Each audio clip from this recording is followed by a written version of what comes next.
ಪ್ರಧಾನಮಂತ್ರಿ ನರೇಂದ್ರ ಮೋದಿಯವರು ಭಾಷಣವನ್ನು ಮಾಡ್ತಾರೆ.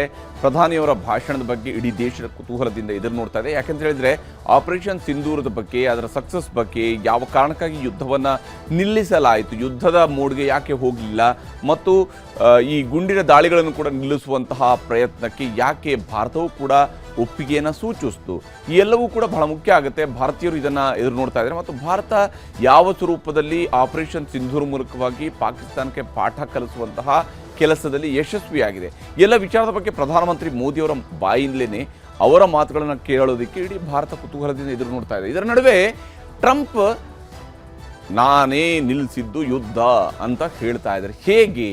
ಪ್ರಧಾನಿ ನರೇಂದ್ರ ಮೋದಿ ಮಾತಿಗೂ ಮುನ್ನವೇ ಟ್ರಂಪ್ ಅವರು ಮಾತನಾಡಿದರು, ನಮ್ಮಿದ್ಲೇ ಯುದ್ಧ ನಿಂತಿದ್ದು ಅಂತ ಹೇಳ್ಕೊಂಡು ಟ್ರಂಪ್ ಅವರು ಕೊಚ್ಕೊಳ್ಳೋದಕ್ಕೆ ಶುರು ಮಾಡಿದರು.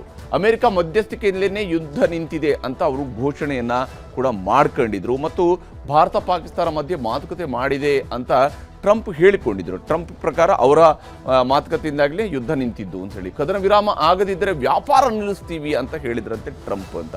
ಅಂದರೆ ನಾವು ಟ್ರೇಡನ್ನೇ ನಿಲ್ಲಿಸ್ತೀವಿ ಅಂತ ಹೇಳಿದರು. ಎರಡು ಅತಿದೊಡ್ಡ ಅಣ್ವಸ್ತ್ರ ರಾಷ್ಟ್ರಗಳ ಯುದ್ಧಕ್ಕೆ ಬ್ರೇಕ್ ಹಾಕಿದ್ದೀವಿ ಅನ್ನೋದನ್ನು ಟ್ರಂಪ್ ಹೇಳಿಕೊಂಡಿದ್ದಾರೆ. ಅಂದರೆ ಇಲ್ಲಿ ಬಹಳ ಮುಖ್ಯವಾಗಿರೋದು ವಿಶ್ವಕ್ಕೆ ಎದುರಾಗಬಹುದಾಗಿರ್ತಕ್ಕಂಥ ಆಪತ್ತಿನ ಬಗ್ಗೆ ನಾವು ಯೋಚನೆ ಮಾಡಿದ್ವಿ ಅಂತೇಳಿ, ಅಮೆರಿಕ ಮಧ್ಯಸ್ಥಿಕೆಯಲ್ಲೇ ಯುದ್ಧ ನಿಂತಿದೆ ಅಂತ ಹೇಳ್ಕೊಂಡು ಟ್ರಂಪ್ ಘೋಷಣೆಯನ್ನು ಮಾಡ್ತಾ ಇದ್ದಾರೆ. ತನ್ನಿಂದಾಗಿಯೇ ಯುದ್ಧ ನಿಂತಿದೆ ಅನ್ನೋದನ್ನು ಟ್ರಂಪ್ ಹೇಳ್ಕೊಳ್ತಾ ಇದ್ದಾರೆ. ಆ ಮೂಲಕವಾಗಿ ಟ್ರಂಪ್ ಅವರ ಪ್ರಕಾರ ಅವರೇ ಈ ಯುದ್ಧ ನಿಲ್ಲಿಸೋದಕ್ಕೆ ಕಾರಣ ಅಂತ ಹೇಳ್ತಾ ಇರೋದು. ಟ್ರಂಪ್ ಅವರ ಮಾತುಗಳನ್ನು ನಿಮಗೆ ತೋರಿಸ್ತೀನಿ.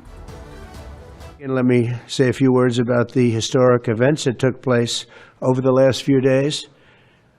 On Saturday, my administration helped broker a full and immediate ceasefire, I think a permanent one, between India and Pakistan, ending a dangerous conflict of two nations with lots of nuclear weapons. And they were going at it hot and heavy, and it was seemingly not going to stop. And I'm very proud to let you know that the leadership of India and Pakistan was unwavering, powerful, but unwavering in both cases. And having these, they really were, from the standpoint of having the strength and the wisdom and fortitude to fully know and to understand the gravity of the situation. And we helped a lot.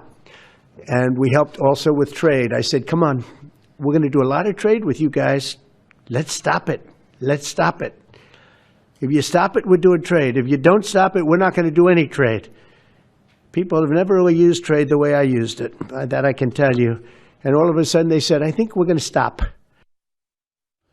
ಇದು ಅಧ್ಯಕ್ಷ Donald Trump ಅವರು ಕೊಟ್ಟಿರ್ತಕ್ಕಂತಹ ವಿವರಣೆ, ಯುದ್ಧ ನಿಲ್ಲೋದಕ್ಕೆ ತಾನೇ ಹೇಗೆ ಕಾರಣ ಆದೆ ಅನ್ನೋಂತ ಅವರು ಹೇಳ್ಕೊಳ್ತಾ ಇರೋದು. ಆದರೆ ಒಂದು ಅಂಶ ಇಲ್ಲಿ ನಾವು ಗಮನಿಸಬೇಕಾಗಿರೋದು ಏನೆಂದರೆ, ಇಡೀ ವಿಶ್ವದಲ್ಲಿ ಅಣ್ವಸ್ತ್ರ ಹೊಂದಿರತಕ್ಕಂತಹ ಬೇರೆ ಬೇರೆ ರಾಷ್ಟ್ರಗಳಿದ್ರೂ ಕೂಡ ಸದ್ಯ ಅಣ್ವಸ್ತ್ರ ಹೊಂದಿರುವಂತಹ ರಾಷ್ಟ್ರಗಳ ನಡುವೆ ಒಂದು ಕಾನ್ಫ್ಲಿಕ್ಟ್ ಅಥವಾ ಒಂದು ಸಂಘರ್ಷದ ಸ್ಥಿತಿ ಬಂದಿರುವಂಥದ್ದು ಭಾರತ ಮತ್ತು ಪಾಕಿಸ್ತಾನದ ನಡುವೆ ಮಾತ್ರ.